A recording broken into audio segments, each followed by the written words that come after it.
Chabi, c'est un honneur et un plaisir de vous accueillir en cette ville de Roubaix. Je suis très gentil, merci. Donc le concert vient juste de se terminer, vous venez juste de sortir de scène. Oui, je suis encore tout essoufflé. On vous remercie en tout cas de l'attention que vous portez à notre radio en accordant et ce concert et cette interview. Et on voulait savoir justement quelles sont vos impressions par rapport au public du Nord et de Roubaix précisément. De toute manière, moi je connais déjà le public de Roubaix puisqu'il m'a été donné l'occasion de venir déjà. C'est un public très connaisseur, chose qu'on ne voit pas beaucoup en France. Et puis c'est un public qui donne quand même, il se donne le temps d'écouter. Parce qu'on a vu d'autres publics ici en France qui ne demandent qu'à danser. Donc ici, vraiment, on arrive à bien nous exprimer.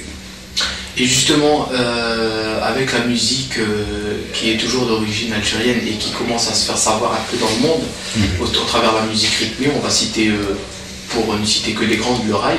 Qu'est-ce que vous pensez des nouvelles mouvances musicales qui sont en train de se produire depuis l'Algérie? Vous savez, ça peut nous faire que plaisir, puisque c'est d'autres couleurs qu'on donne de toute la musique et l'étendue que l'Algérie a comme musique, chant, poésie, tout ça. Et sinon, la musique chabi, elle est exprimée à la fois en arabophone et en berbère. Est-ce que vous pensez que c'est justement un mode qui permet l'expression de la culture algérienne de par ces deux langues majoritaires, à savoir le berbère et l'arabophone? Oui, puisque ça a toujours été... Ça a toujours marché de pair, et le berbère et l'arabophone. Et sinon, pour terminer, on va parler peut-être de la relève du chabi. Qu'est-ce que vous pensez? On sait que votre fils, ça donne aussi assez de chabi, c'est Moustapha. On lui souhaite bien sûr le même succès que vous. Merci. Et sinon, qu'est-ce que vous pensez de la relève du chabi? Est-ce que vous pensez qu'il y aura toujours cette rigueur musicale qui va être... Ce qui est désolant dans ce que vous dites là, c'est qu'on a tendance à oublier l'essentiel, l'âme du chabi. Puisque maintenant on se met à moderniser à tort et à travers, donc on a peur que quand même... moi j'ai peur franchement. Et vous voyez comment l'avenir du chabi? Il faudrait que les jeunes reviennent à l'état pur du chabi. Et le travail culturel en la matière, il faudrait qu'il soit fait par qui? Par nous. Par les artistes? Bien sûr.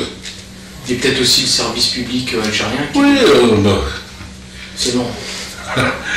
Ça traîne toujours. Peut-être avoir une image au rétroviseur de l'Algérie. Est-ce que vous pensez que depuis l'indépendance, l'affirmation de l'identité pure de l'Algérie sur le plan culturel, est-ce que vous pensez qu'elle a été bien traitée, la culture algérienne? Est-ce qu'elle a été bien entretenue? Non, c'est-à-dire les artistes se sont débattus. Mais à part ça, personne n'a donné de coup de main à la chanson chabi, hein. Je précise bien. Et juste une dernière question. On sait que c'est pas évident d'être artiste, surtout en Algérie, avec la dernière décennie qu'on a traversée. Qu'est-ce que vous pensez des personnes qui utilisent la musique pour exprimer leur position, leur opinion politique? Vous savez, ça c'est des choix. C'est des choix. Si on est convaincu de quelque chose, on y va.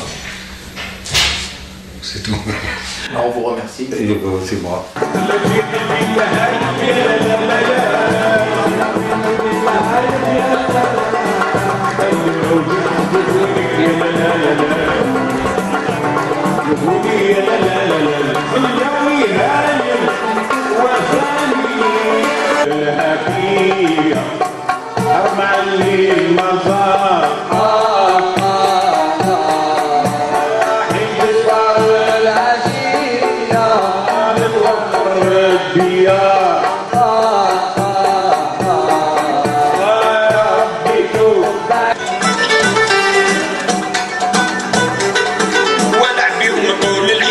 شاف مدن وقريات خاصة تغزل عنها يدور